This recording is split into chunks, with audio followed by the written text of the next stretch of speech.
পাকিস্তানে আমি যা লক্ষ্য করেছি সে বিষয়ে, আমি পাকিস্তানি বংশোদ্ভূত, তাই কিছু সময়ের জন্য সেখানে বেড়াতে গিয়েছিলাম। আমরা আমাদের কন্যাদেরকে মেডিকেল কলেজে ভর্তি করার জন্য জোর দিয়ে থাকি। তো পাকিস্তানে অনেক অনেক মেয়ে, লাখ লাখ মেয়ে ডাক্তার হয়ে বের হয়। কিন্তু এটা এজন্য না যে তারা আসলেই ডাক্তার হবে।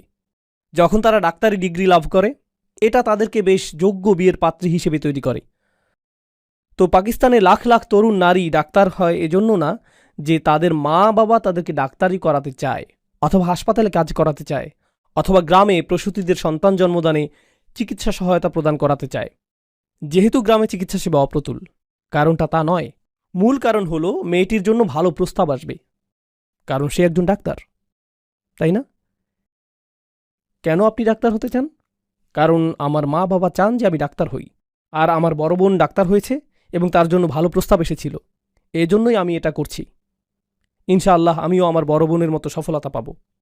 এই মেয়েরা তাদের বড় বোনদের দেখে নিজেদেরকে তুলনা করছে এবং বলছে যে এটাই সফলতার মানদণ্ড, এটাই আমি অর্জন করতে চাই। আমি যদি এটা অর্জন করতে পারি